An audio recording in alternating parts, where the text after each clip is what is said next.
Alhamdulillahi wa kafa, wassalatu wassalamu ala nabiyil mustafa, wa ala alihi wa ashabihi wa man iktafa amma ba'du. Ikhwati fillah, rahimani wa rahimakumullah.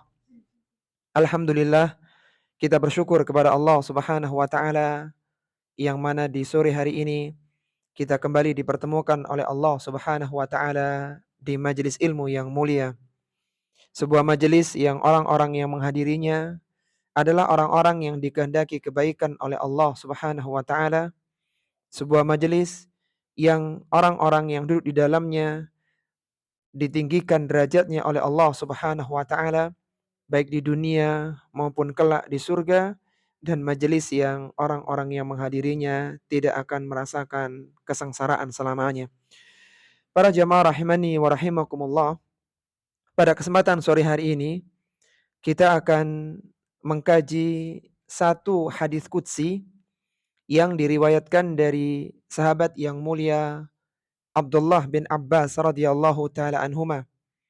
Kita tahu Abdullah bin Abbas adalah sahabat pakar tafsir yang wafat tahun 68 Hijriah di Taif, dan beliau adalah sahabat kelima terbanyak yang meriwayatkan hadis Nabi sallallahu alaihi wasallam. Di antara hadis yang diriwayatkan oleh Abdullah bin Abbas adalah hadis yang mengkisahkan tentang Rasulullah sallallahu alaihi wasallam bermimpi melihat Allah Subhanahu wa taala. Beliau mengatakan Rasulullah sallallahu alaihi wasallam bersabda, "Atani lailata rabbi tabaraka wa ta'ala fi ahsani suratin." Kata Nabi sallallahu alaihi wasallam, tadi malam Rabbku tabaraka wa ta'ala mendatangiku dalam bentuk yang paling indah. Qala ahsabuhu qala fil manam. Maka Abdullah bin Abbas mengatakan, aku mengira bahwa kejadian itu terjadi dalam mimpinya Nabi sallallahu alaihi wasallam.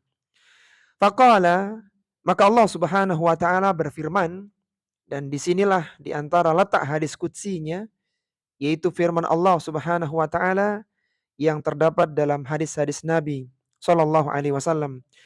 Allah berfirman, "Ya Muhammad, hal tadri fi ma yahtasimul mala'ul a'la."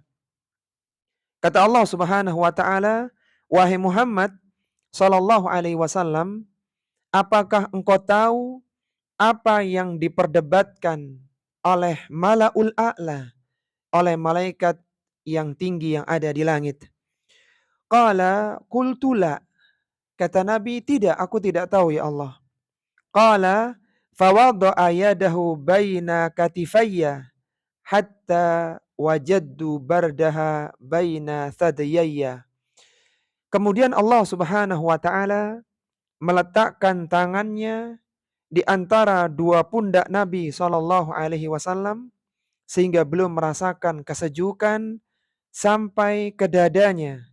Au qala fin nahri, atau sampai ke leher beliau sallallahu alaihi wasallam. Fa'alimtu ma fis samawati wa ma fil ardi. Dan setelah itu aku tahu apa yang ada di langit dan apa yang ada di bumi.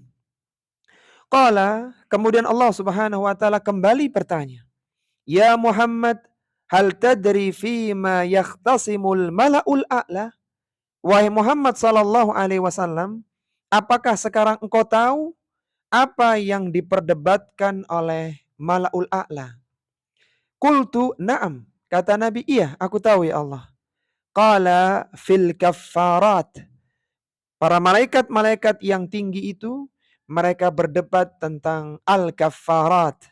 Wal kaffaratul mukthu fil masajidi ba'das salawati. Dan termasuk kafarat adalah seorang berdiam diri di masjid setelah melakukan salat. Wal masyu alal aqdami ilal jama'at.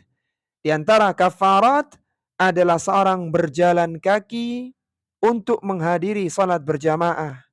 Wa isbaghul wudu'i fil makarih. Dan termasuk kafarat adalah seorang yang menyempurnakan wudunya di saat yang tidak disukainya. Kemudian disebutkan dalam hadis ini, wa man fa'ala dzalika. Barang siapa yang mengamalkan amalan-amalan tadi, asya bi khairin wa mata bi khairin.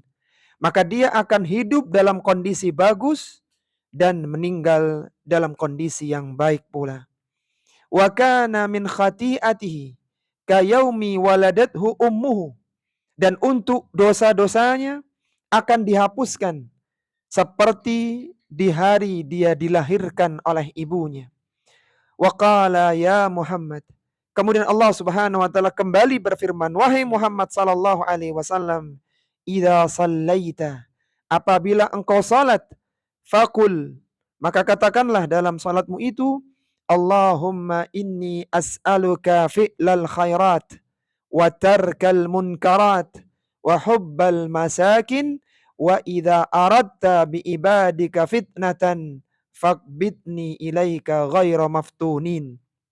Bacalah doa yang artinya adalah, ya Allah, aku mohon kepadamu kemudahan dalam melakukan berbagai kebaikan. Wa tarkal munkarat, kemudahan untuk meninggalkan berbagai kemungkaran.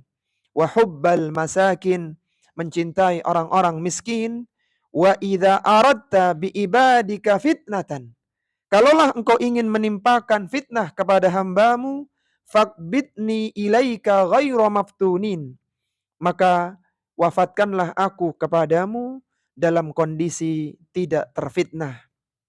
Qala, kemudian Nabi SAW kembali menyebutkan tentang amalan yang diperdebatkan oleh malaikat, wad darajat.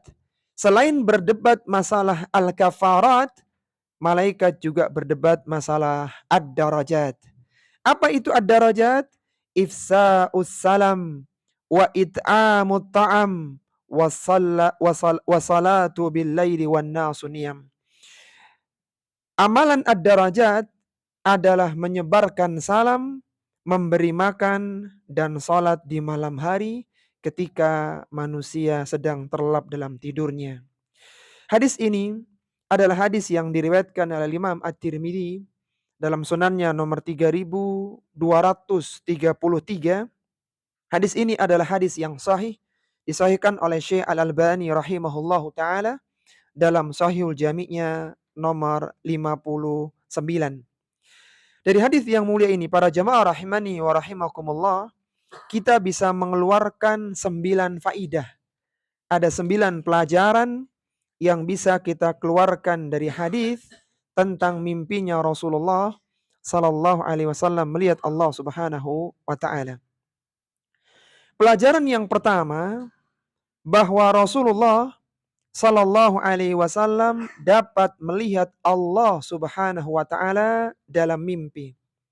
Rasulullah sallallahu alaihi wasallam dapat melihat Allah Subhanahu wa taala dalam mimpi.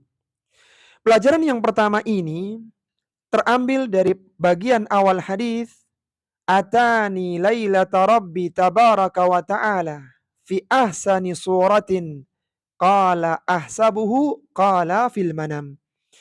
Disebutkan dalam hadis tadi, Nabi SAW bersabda, tadi malam Rabbku tabaraka wa ta'ala mendatangiku dalam bentuk yang paling indah. Kemudian Abdullah bin Abbas mengatakan, aku menyangka itu terjadi ketika beliau sedang bermimpi.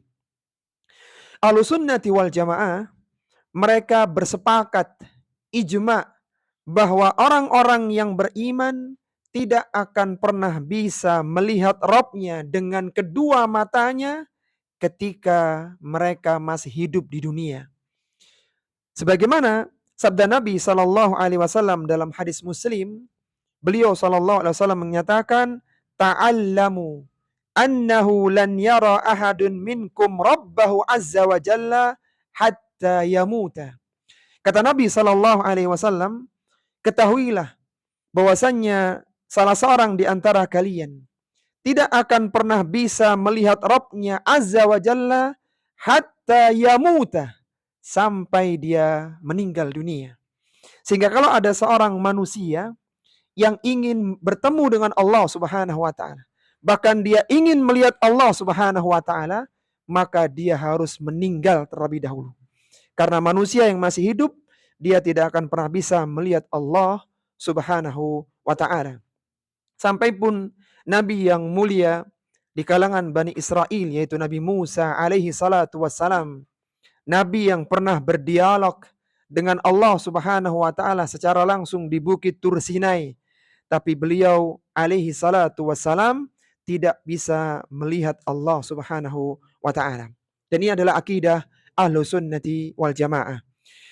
Adapun akidah Ahlus Sunnah wal Jamaah yang berikutnya juga meyakini bahwa melihat Allah Subhanahu wa taala dalam mimpi adalah sesuatu yang hak dan mungkin terjadi.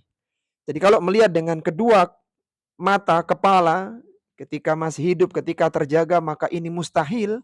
Tetapi kalau dalam mimpi, maka itu mungkin terjadi. Apa kata Syekhul Islam Ibnu Taimiyah rahimahullah ta'ala dalam majmu' fatwanya? Terkadang seorang mukmin dapat melihat Allah Subhanahu wa taala saat tidurnya dalam bentuk yang berbeda sesuai dengan kadar keimanan dan keyakinannya. Jika keimanan seorang kepada Allah Subhanahu wa taala adalah keimanan yang kuat, keimanan yang benar, maka dia akan melihat Allah Subhanahu wa taala dalam bentuk yang baik. Namun yang perlu diingat bahwa yang dilihat oleh manusia dalam mimpinya itu bukan hakikat Allah Subhanahu wa taala yang sebenarnya. Karena tidak ada sesuatu pun yang serupa dengan Allah Subhanahu wa taala. Sebagaimana Allah Subhanahu wa taala berfirman, "Laisa kamitslihi syai'un wa huwas samiul basir." Tidak ada sesuatu pun yang serupa dengan Allah Subhanahu wa taala dan Dia Maha mendengar lagi Maha melihat. Kalaulah kita teruskan perkataan Syekhul Islam Ibnu Taimiyah dalam majmu' fatwanya tadi, beliau menyebutkan bahwa ketika keimanan seorang lemah, maka yang dilihatnya berbeda dengan orang yang tingkat keimanannya tinggi. Intinya bahwa melihat Allah dalam kondisi tidur itu atau dalam mimpi ini mungkin terjadi, tapi sebenarnya hakikat Allah Subhanahu wa taala tidak seperti yang dilihat di dalam mimpinya. Dan tidak mungkin ketika seorang melihat Allah Subhanahu wa taala kemudian menjadikan berubahnya syariat Islam ini.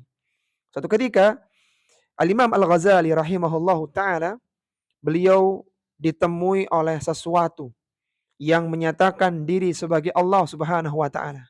Kemudian sesuatu itu mengatakan bahwa aku halalkan apa yang aku haramkan selama ini dan aku haramkan apa yang selama ini aku halalkan. Jadi dia rubah saat itu, kemudian Imam Ghazali pun mengatakan, pergilah engkau karena engkau adalah syaitan.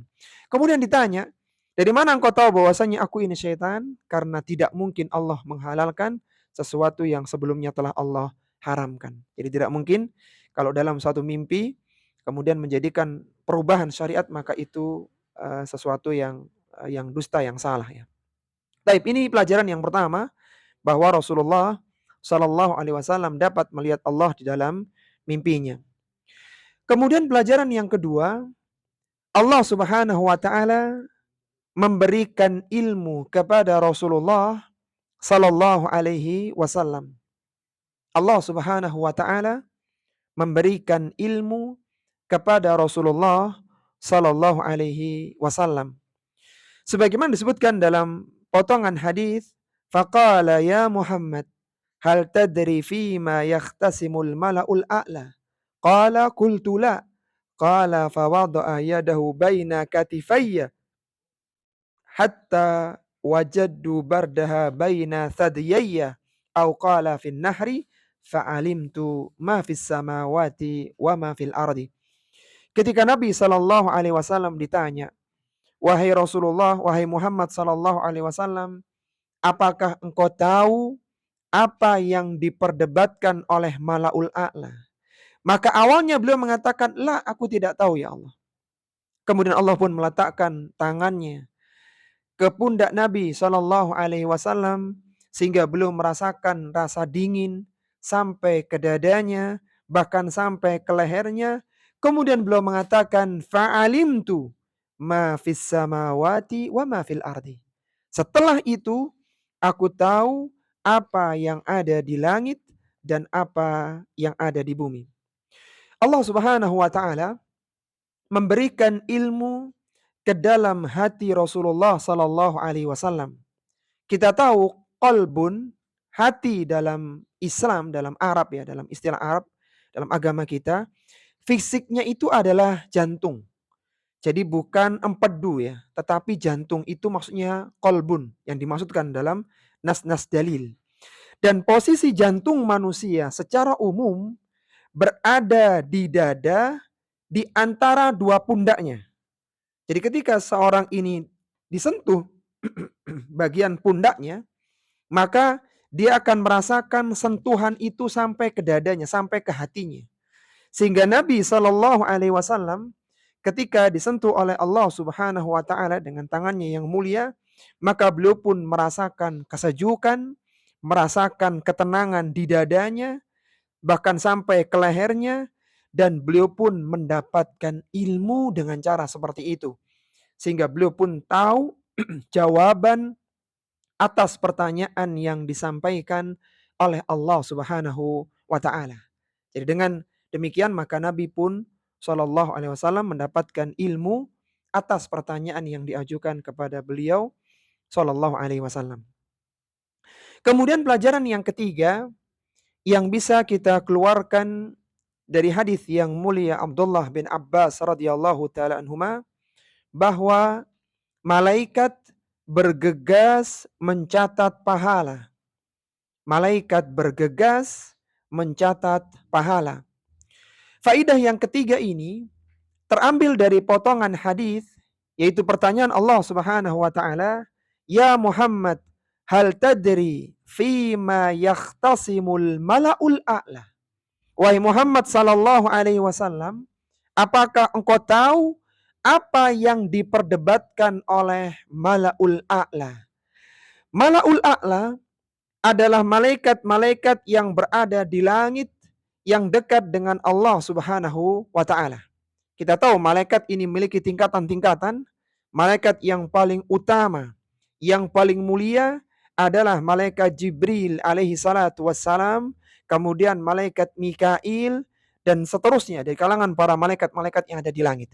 Dan di antara malaikat yang tinggi derajatnya di hadapan Allah Subhanahu wa taala adalah Mala'ul A'la. Malaikat yang berada di langit. Kita tahu ada malaikat yang ada di bumi untuk mencatat amalan manusia. Ada malaikat yang menurunkan hujan. Ada banyak malaikat dengan tugas-tugas mereka. Tapi ada malaikat-malaikat yang tinggi derajatnya. Mereka dekat dengan Allah Subhanahu wa taala, dan itulah Mala'ul A'la. Ketika Allah Subhanahu wa taala bertanya, "Hal tadri fima yakhtasimul mala'ul a'la?" Apakah engkau tahu wahai Rasulullah sallallahu alaihi wasallam tentang apa yang diperdebatkan oleh Mala'ul A'la? Para ulama syurah mereka menjelaskan ada dua penafsiran atau ada dua penjelasan tentang perdebatan Mala'ul A'la. Penjelasan yang pertama atau penafsiran yang pertama, yang dimaksudkan bahwasannya Mala'ul A'la, malaikat yang berada di langit, yang dekat dengan Allah Subhanahu wa taala berdebat, maksudnya mereka berdebat tentang kadar pahala dari amalan yang akan disebutkan. Jadi sebagian mengatakan pahalanya sekian, oh bukan pahalanya sekian kata malaikat yang lain. Kemudian yang lain mengatakan tidak, itu nggak cocok, yang benar pahalanya sekian. Mereka berdebat tentang berapa kadar yang tepat untuk pahala amalan-amalan yang disebutkan setelah itu. Ini penafsiran yang pertama, yaitu tentang besarnya kadar pahala dari amalan tersebut. Kemudian perdebatan yang dimaksudkan yang kedua, bahwa malaikat itu saling bergegas untuk mencatat pahalanya. Mereka berebut untuk mencatat, bahkan mereka berebut untuk mengangkat pahala dari amalan itu kepada Allah Subhanahu wa ta'ala. Ada hadis yang serupa dengan ini tentang perebutan malaikat dalam satu amalan, dan ini menunjukkan amalan itu adalah amalan yang utama. Semoga kita dimudahkan dalam mengamalkannya, karena malaikat saja yang tinggi yang ada di langit, mereka berdebat tentang besar pahalanya. Bahkan mereka berebut siapa yang akan mengangkat kepada Allah Subhanahu wa taala, mereka berebut siapa yang akan mencatat pahalanya. Disebutkan dalam riwayat Anas bin Malik hadis yang semisal dengan ini, karena kita tahu di antara kaidah atau di antara metode dalam syarah hadis adalah dengan menggunakan hadis-hadis lain yang semisal. Ada hadis yang diriwayatkan dari Anas bin Malik radhiyallahu taala anhu. Beliau menceritakan anna rajulan jaa fadakhala as-saffa wa qad hafazahu nafasu. Ada seorang laki-laki yang dia datang ke shaf salatnya Nabi sallallahu alaihi wasallam. Kemudian setelah dia masuk dalam salat itu, kemudian dia bersin. Dia bersin, faqala, lalu dia mengatakan alhamdulillahilladzi hamdan katsiran tayyiban mubarakan fi. Dia mengucapkan kalimat hamdalah, segala puji bagi Allah Subhanahu wa taala dengan pujian yang banyak, dengan pujian yang baik, yang penuh dengan keberkahan di dalamnya. Falamma qada Rasulullah sallallahu alaihi wasallam salatahu. Ketika Rasulullah sallallahu alaihi wasallam telah selesai dari salatnya, beliau salam selesai dari salatnya, qala, maka beliau bertanya, ayyukumul mutakallimu bil kalimat. Siapa di antara kalian yang tadi mengucapkan beberapa kalimat dalam salatnya? Fa'arammal qaumu, dan kaum itu, makmum itu enggak ada yang mau ngaku. Faqala, maka Nabi SAW kembali mengulangi pertanyaannya. Ayyukumul mutakallimu biha fa innahu lam yakul ba'san. Siapa di antara kalian tadi yang sholat sambil berkata-kata? Enggak apa-apa, itu bukan sesuatu yang salah. Lalu kemudian laki-laki tadi pun mengatakan faqala rajulun, dia mengatakan jitu waqad hafazanin nafasu faqultuha. Ya Rasulullah sallallahu alaihi wasallam, tadi aku masuk ke dalam shaf, setelah aku takbir tiba-tiba aku bersin, faqultuha, dan aku mengatakan alhamdulillahi hamdan katsiran tayyiban mubarakan fi. Faqala, apa kata Nabi sallallahu alaihi wasallam? Ini syawahidnya ya, ini penguatnya. Kata beliau, laqad ra'aitu ithnai asyara malakan yabtadarunaha ayyuhum yarfa'uha. Kata Nabi sallallahu alaihi wasallam, aku melihat ada 12 orang malaikat yang mereka ini saling berebut, saling bergegas, ayyuhum yarfa'uha. Siapakah di antara mereka yang mengangkat pahala dari amalan tersebut ke langit? Ini dalil bahwa ada malaikat-malaikat yang memperebutkan pahala sebuah amalan. Dan ini menunjukkan amalan yang besar atau pahala amalan yang utama di sisi Allah Subhanahu wa taala. Baik. Sebelum kita teruskan di pelajaran berikutnya ya. Dari hadis Anas bin Malik ini radhiyallahu taala anhu, selain kita tahu bahwa ada malaikat yang memperebutkan sebuah amalan untuk diangkat ke langit, dan itu menjadi penafsiran yahtasimul malaul a'la tadi, maka ada pelajaran lain yang bisa kita keluarkan tentang diperbolehkannya atau bahkan dianjurkannya seorang yang sholat kemudian bersin, dia dibolehkan bahkan dianjurkan mengucapkan alhamdulillahi hamdan katsiran tayyiban mubarakan fi.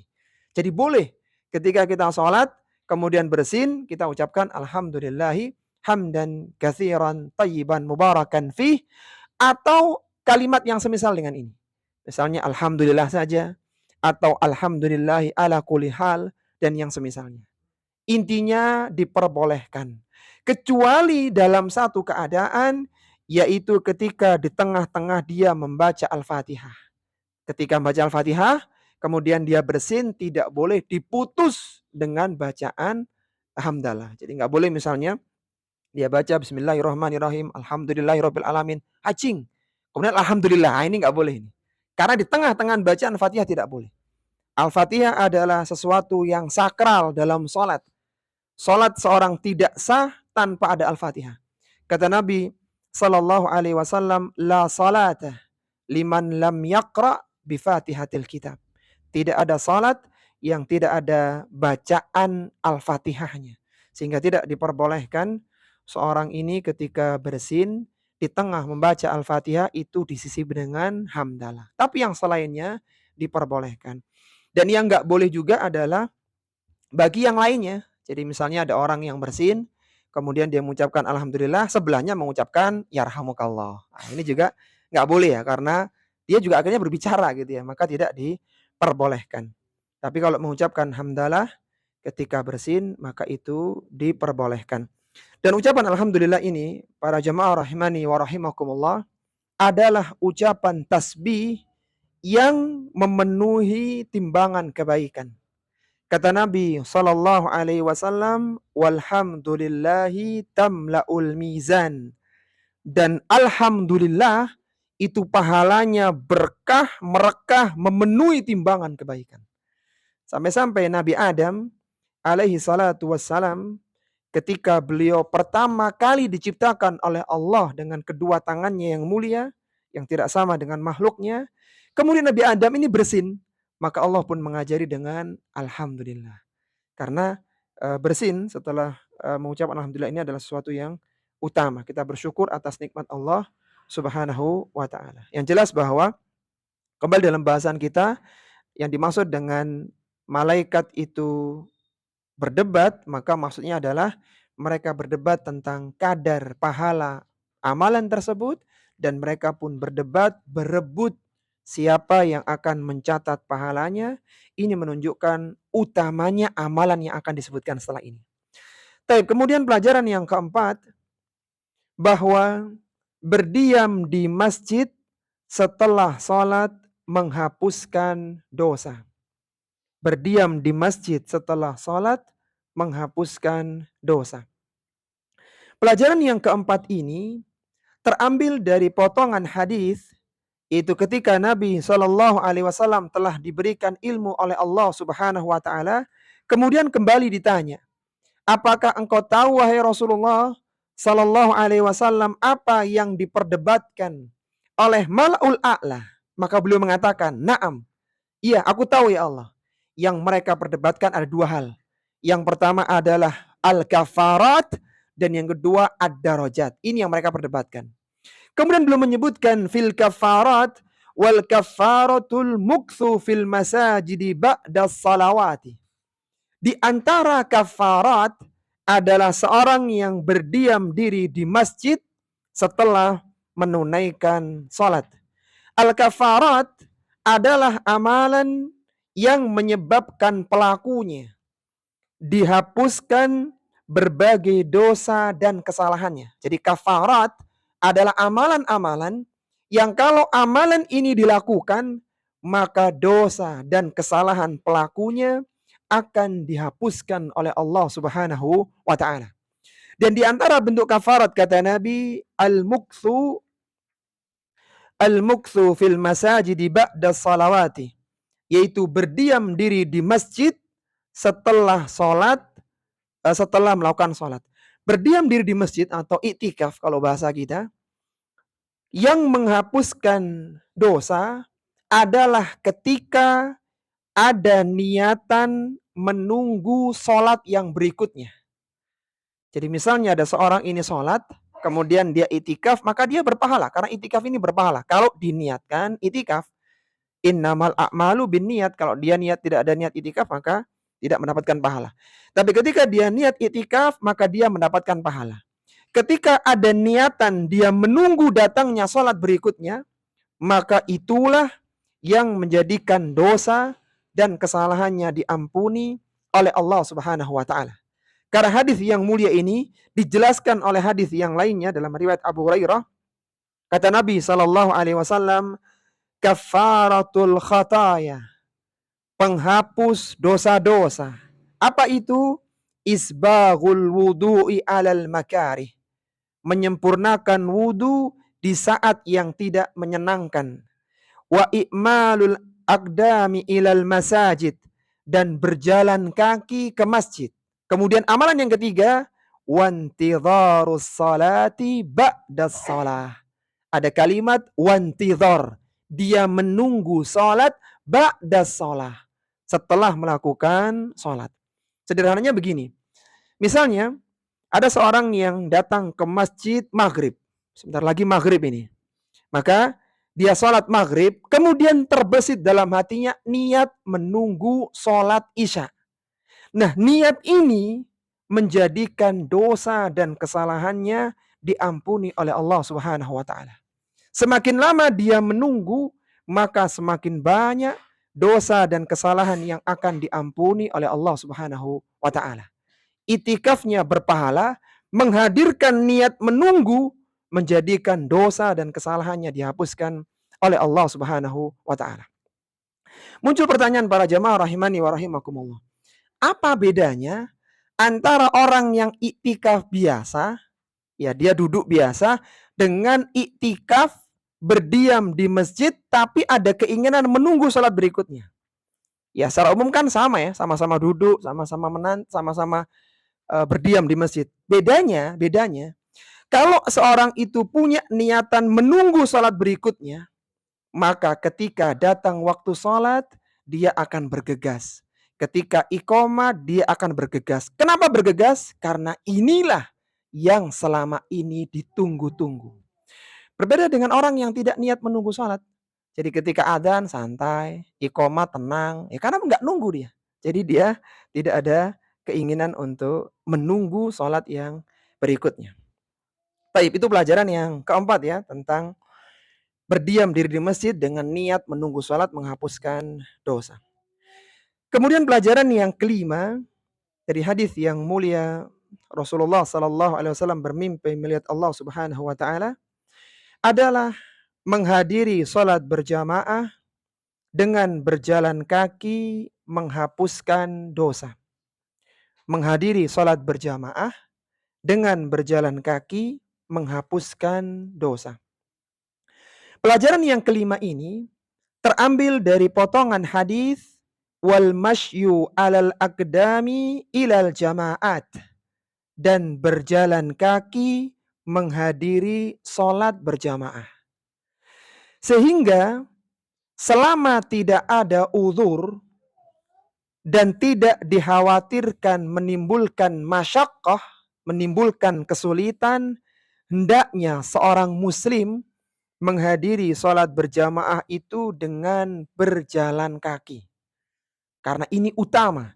Berjalannya dia dari rumahnya menuju ke masjid sholat berjamaah akan menghapuskan dosa-dosanya.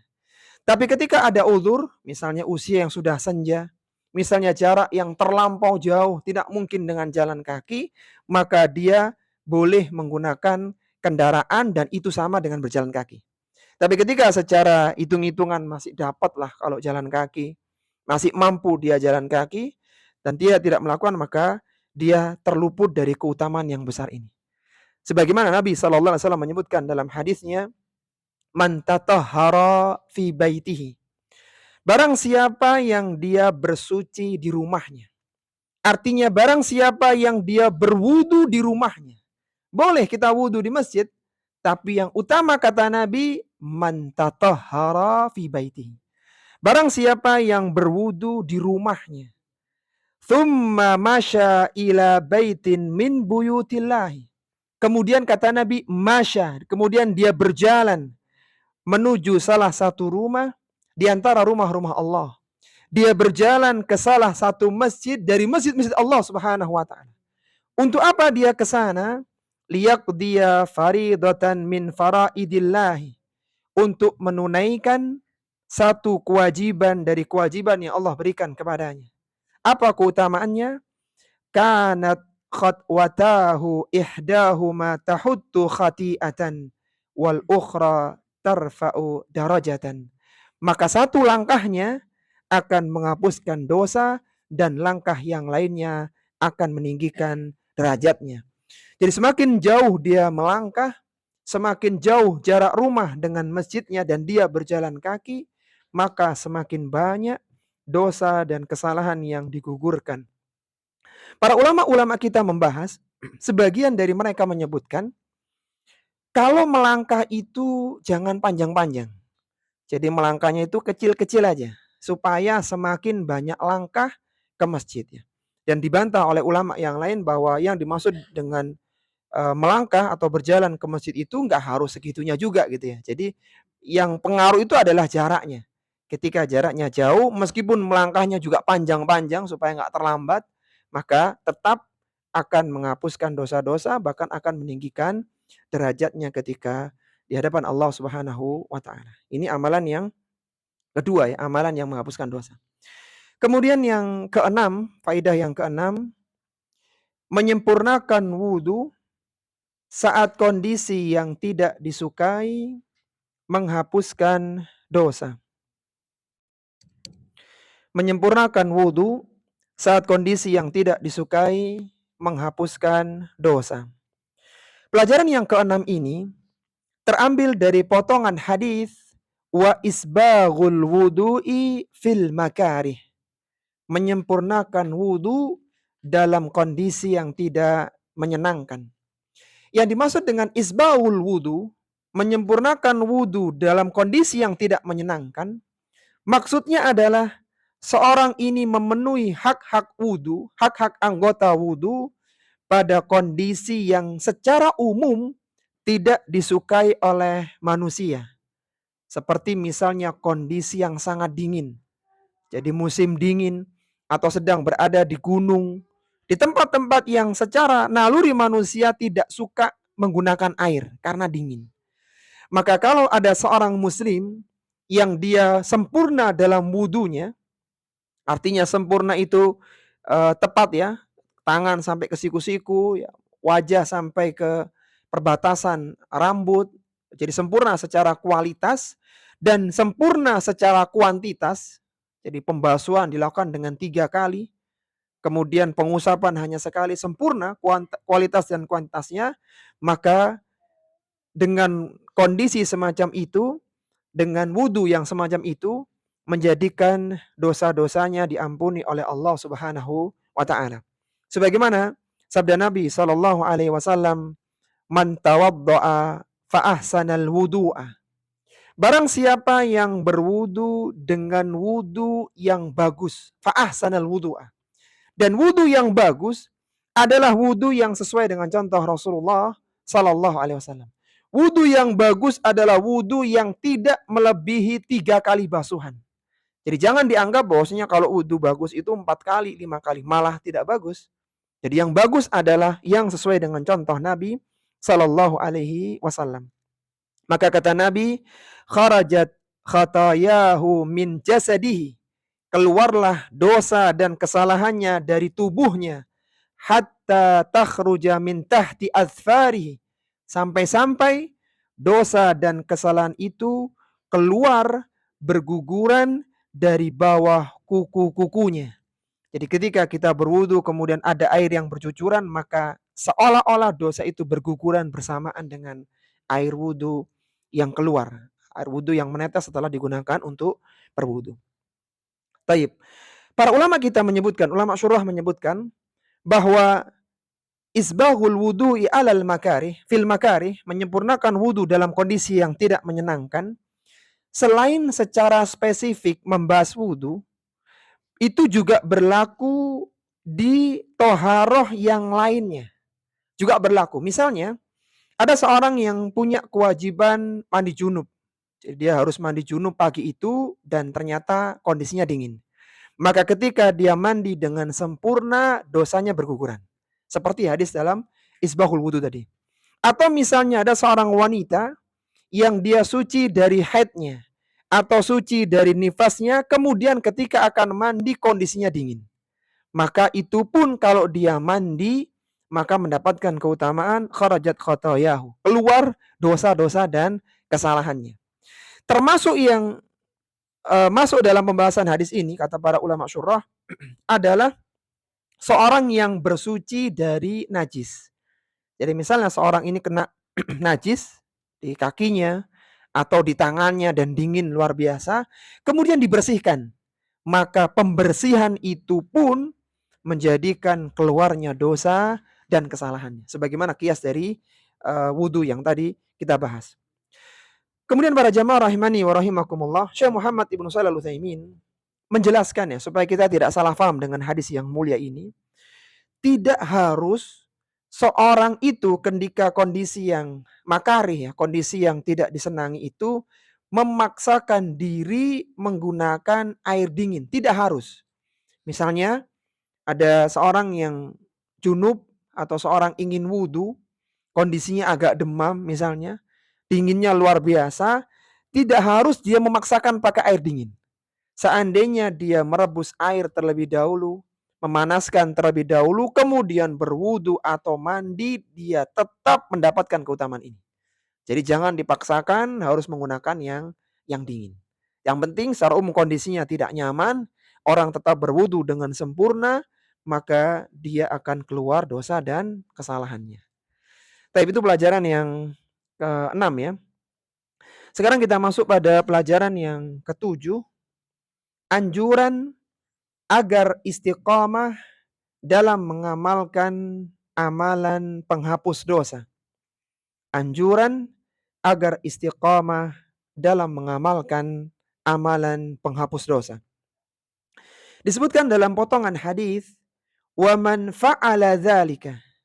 Barang siapa yang mengamalkan amalan tadi. Ada 3 amalannya. Apa tadi yang pertama? Ada 3 amalan kafarah tadi. Pertama, berdiam diri di masjid sambil menunggu sholat berikutnya. Kemudian yang kedua, berjalan kaki menuju sholat berjamaah. Kemudian yang ketiga, berwudu, menyempurnakan wudu dalam kondisi yang tidak disukai. Ketika seorang ini mengamalkan itu, kata Nabi, "Wa man fa'ala dzalika." Barang siapa yang mengamalkan itu, selain dosa-dosa yang dihapuskan oleh Allah Subhanahu wa taala, kata Nabi, "Asya bi khairin wa mata bi khairin." Dia akan hidup dalam kondisi yang baik. Dia hidup dalam kondisi penuh dengan keimanan. Karena tidaklah ada orang yang menjaga wudunya, kata Nabi, kecuali dia seorang mukmin. La yuhafidhu 'alal wudu'i illa mu'min. Tidaklah ada seorang yang menjaga wudunya kecuali dia seorang mukmin. Dia tetap menjaga wudunya meskipun kondisinya tidak menyenangkan. Maka kata Nabi, "Wa man fa'ala dzalika asya bi khairin wa mata bi khairin." Kalau ada orang yang mengamalkan amalan tadi, maka dia hidup dalam kebaikan, dalam keimanan, wa mata bi khairin, dan dia pun akan meninggal dalam kondisi baik. Artinya dia meninggal dalam kondisi husnul khatimah. Kita tahu di antara amalan yang dilakukan ketika akan tidur, kata Nabi SAW, "Idza ataita majjaka," apabila kau akan mendatangi tempat tidurmu, fal yatawaddo wudu akalis salah. Maka hendaknya engkau wudu seperti wudu untuk salat. Kemudian kau baca doa. Kemudian kata Nabi, barang siapa yang meninggal dunia di malam itu, maka dia meninggal dalam kondisi fitrah, dalam kondisi Islam. Sehingga di antara yang menyebabkan seorang meninggal dalam kondisi yang baik adalah mengamalkan amalan-amalan penghapus dosa. Di antaranya adalah berwudu dalam kondisi yang tidak disenangi. Karena ketika seorang ini istiqomah melakukan amalan kebaikan, maka besar peluang dia akan diwafatkan dalam kondisi sedang melakukan amalan yang biasa dia lakukan.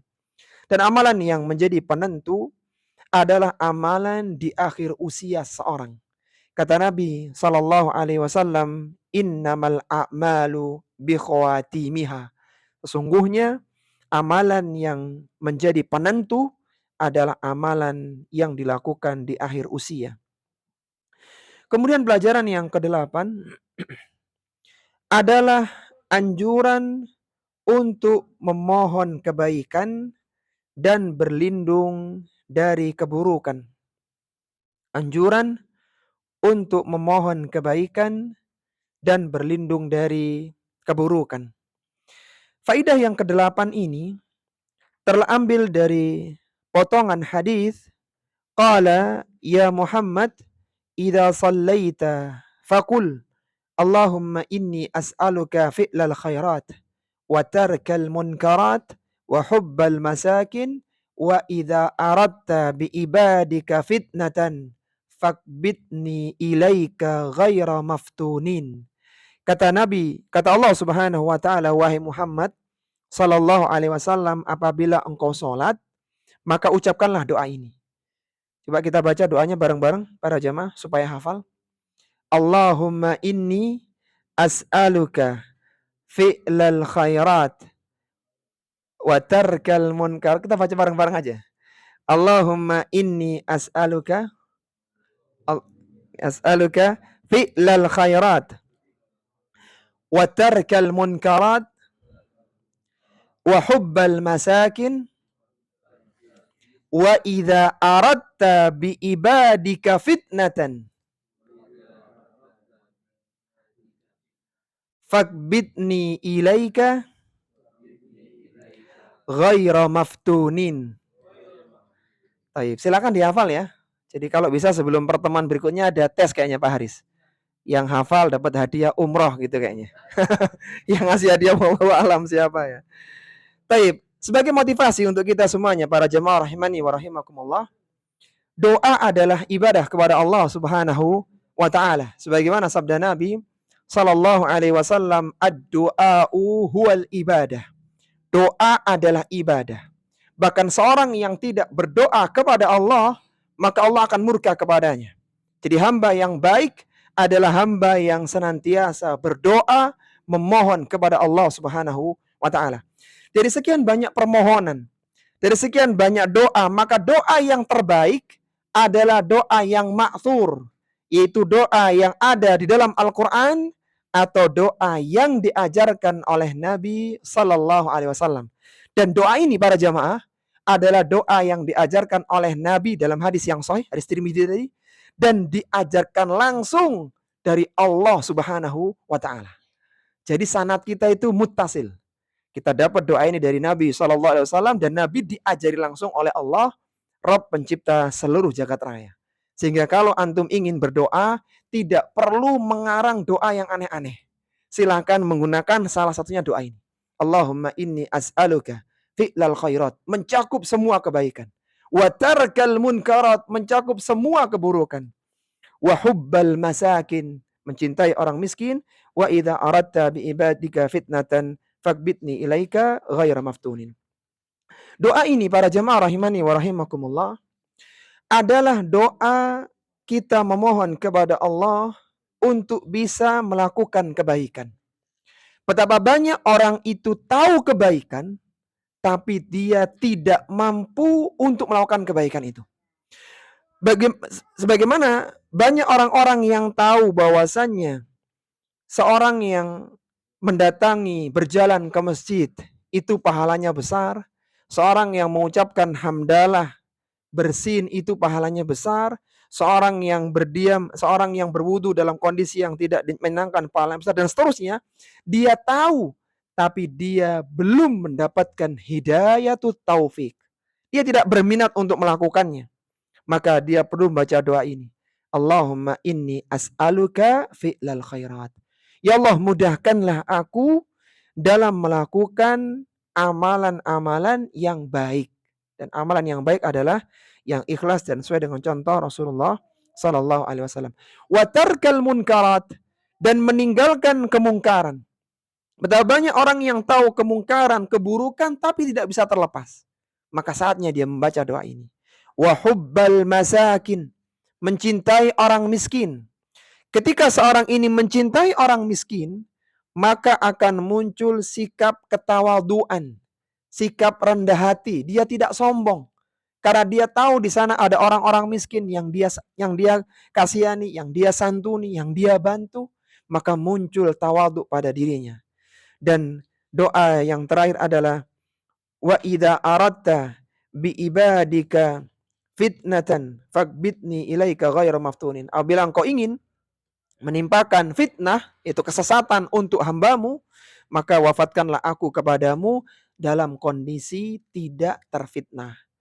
Banyak orang yang terkena syubhat ya, terkena kerancuan berpikir sehingga yang benar menjadi salah menurut pandangannya, bahkan yang salah dibenarkan dengan berbagai dalihnya.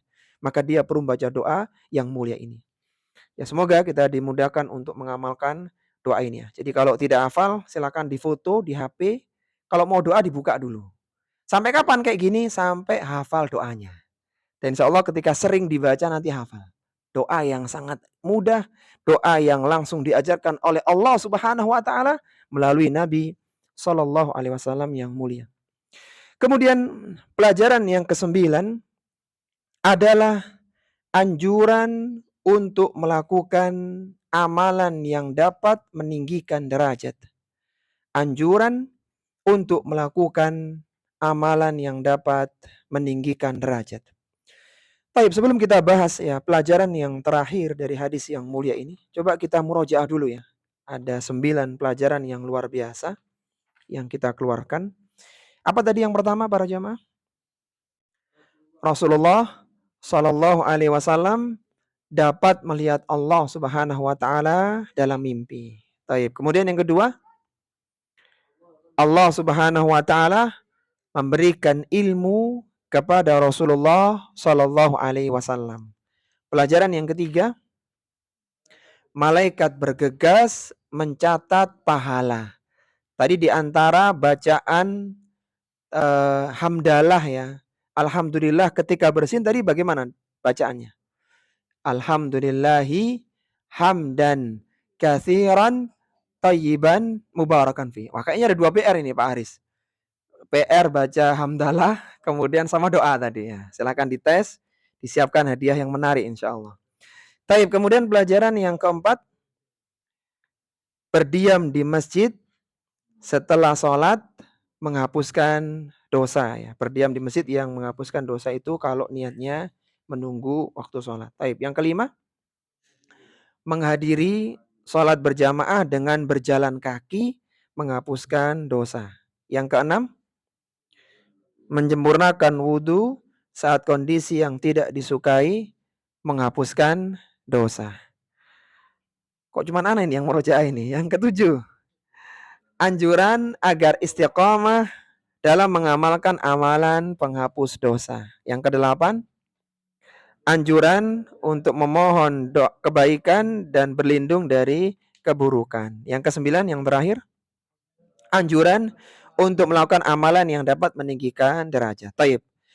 Pelajaran yang kesembilan ini terambil dari bagian akhir hadis, yaitu sesuatu yang diperdebatkan oleh malaikat selain al-kafarat, yaitu seorang ini al-mukthu fil masajid ba'da salawat, berdiam di masjid setelah salat, selain seorang yang berjalan ke masjid dengan berjalan kaki, dan selain wudhu dalam kondisi yang tidak menyenangkan, ternyata ada amalan yang diperdebatkan oleh malaikat, yaitu ad-darajat. Qala wad-darajat. Yang diperdebatkan oleh malaikat adalah ad-darajat.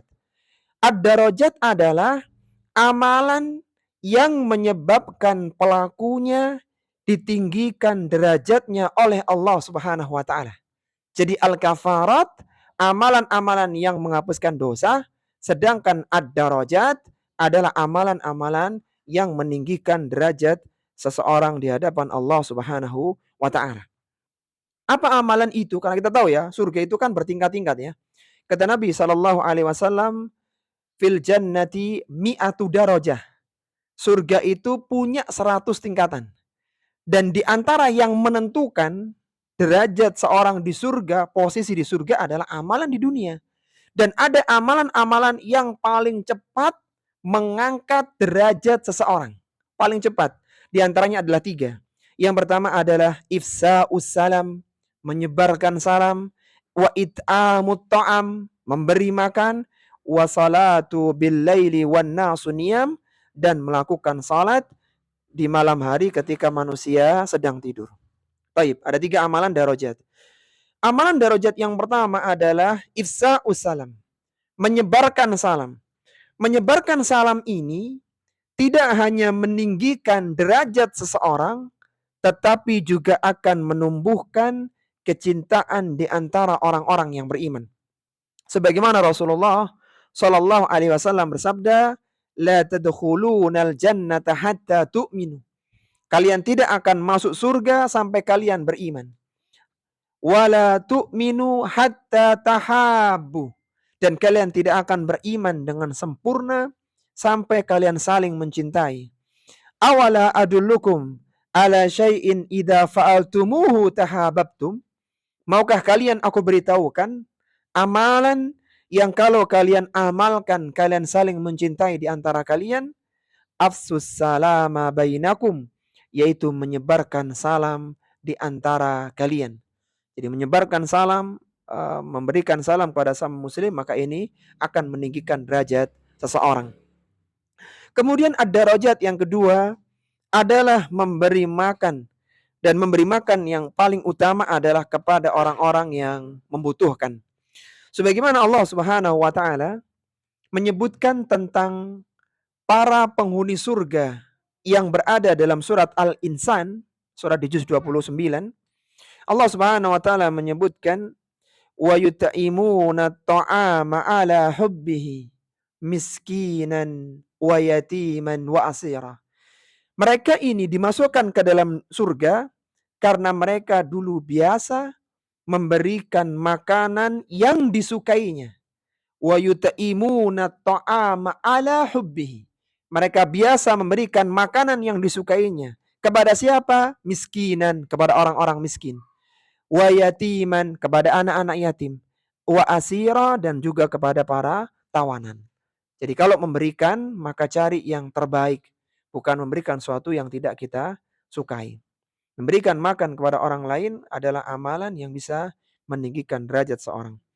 Kemudian yang terakhir adalah melakukan salat malam, salat di malam hari ketika manusia sedang tidur.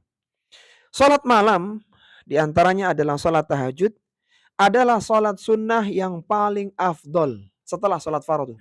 Sebagaimana sabda Nabi Shallallahu Alaihi Wasallam, afdalu salati ba'dal faridati salatul laili.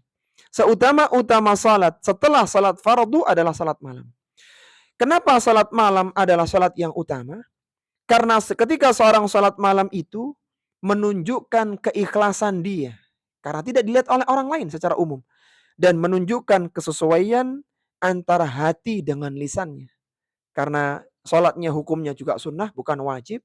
Dia melakukan di tengah rasa kantuk yang luar biasa.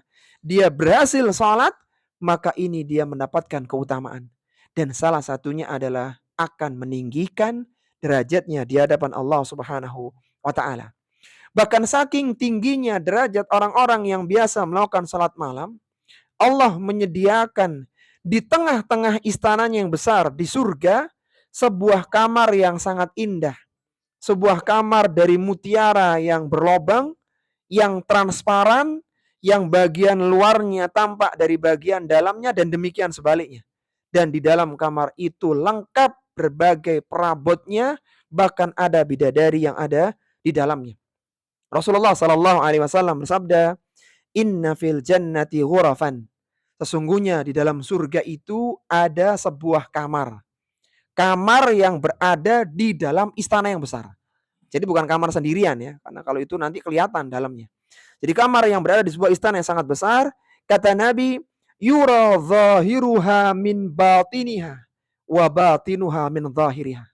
Yang kamar itu transparan, kelihatan dalamnya dari luarnya, bening, indah. Demikian ketika orang di dalam itu kelihatan luarnya. Jernih, indah sekali dari mutiara.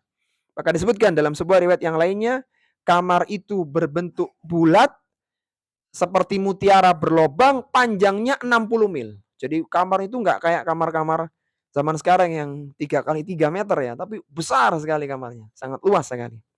Kemudian kata Nabi, a'addahallahu liman at'amat ta'am. Allah sediakan kamar itu untuk orang-orang yang biasa memberi makan. Wa afsas salam, yang biasa menebarkan salam. Wa shalla bil laili wan nasu niyam, dan dia biasa salat malam ketika orang-orang sedang terlelap dalam tidurnya. Inilah para jamaah rahimani wa rahimakumullah, 9 faidah yang bisa kita keluarkan ya. Semoga kita dimudahkan dalam memahami dan mengamalkannya karena para malaikat yang suci saja memperebutkan kadar pahalanya dan mereka bergegas dalam mencatatnya. Tapi sebelum kita akhiri, kalau ada yang ingin didiskusikan, dipersilahkan.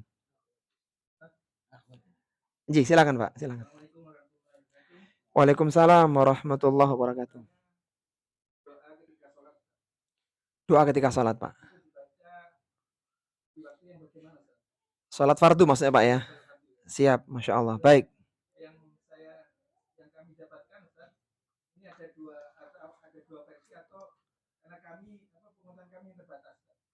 Ji Pak.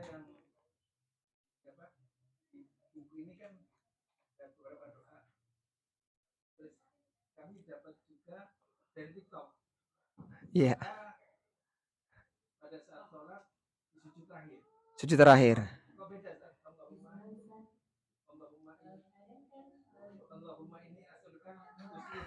Iya, sebentar Bu ya. Sebentar Bu. Ini sudah ada pertanyaan dari Bapak-bapak. Nanti insya Allah kita beri kesempatan Ibu-ibu. Siap. Gimana Pak doanya? Oh, Masya Allah. Baik, baik.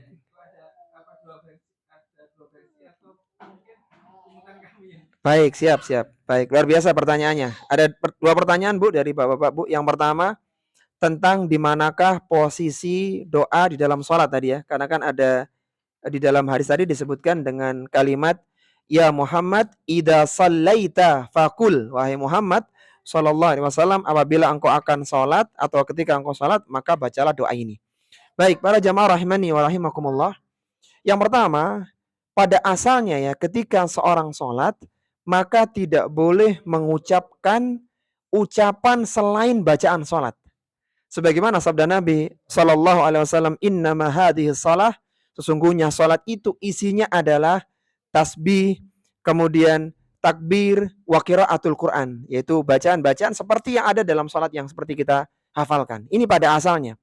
Seorang tidak boleh memberikan tambahan bacaan kecuali terdapat nas dalil yang mengizinkan.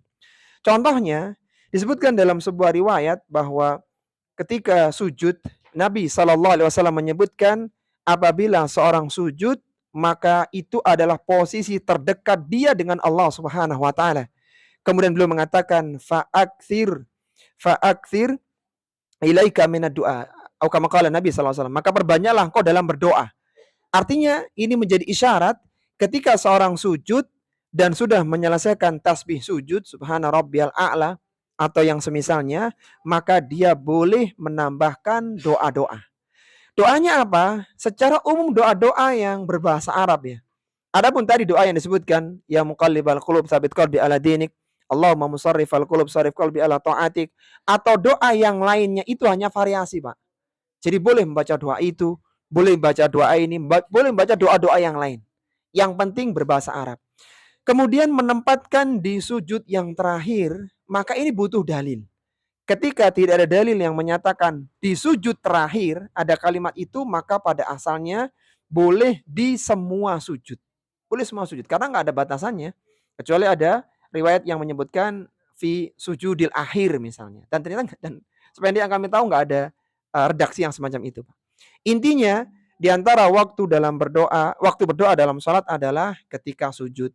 Ketika akan salam setelah tasyahud maka itu diperbolehkan. Sedangkan perbedaan riwayat diperbolehkan selama dia berbahasa Arab. Jadi bebas lah. Baik. Itu yang pertama Pak ya. Kemudian atau yang kedua tadi itu. Itu aja sudah dijawab ya. Baik, baik, siap. Tapi silakan ibu-ibu kalau ada yang mau disampaikan.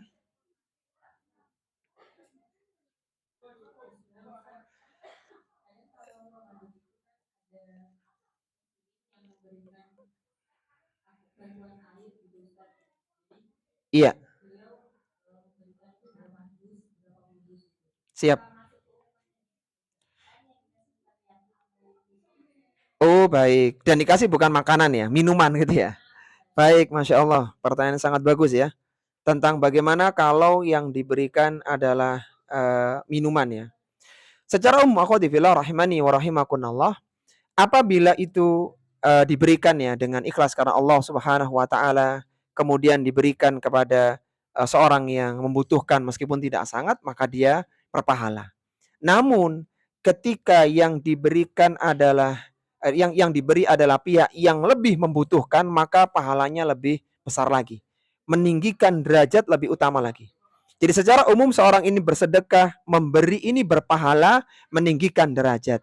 Tetapi ketika yang diberikan itu seorang yang membutuhkan, seorang yang memerlukan, bahkan dia memberikan separuh dari kemampuan dia, mungkin hanya air tapi nggak ada lagi air di rumahnya kecuali 1 dus lagi misalnya begitu, maka itu utama, besar pahalanya.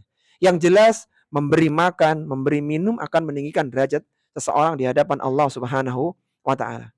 Bahkan dengan melakukan yang seperti itu, dosa-dosanya akan dihapuskan oleh Allah Subhanahu wa taala. Sebagaimana kisahnya seorang wanita Bani Israel yang berzina, yang dia hanya memberikan minum anjing dari sepatunya, dan dengan amalan itu Allah mengampuni semua dosa dan kesalahannya ya, sehingga dia pun dimasukkan ke dalam surga. Jadi memberikan minum itu sesuatu yang utama, apalagi memberikan makan seperti ini ya, Masya Allah ya. Semoga Allah membalas kebaikan yang memberi makan ya. Barakallahu fiik.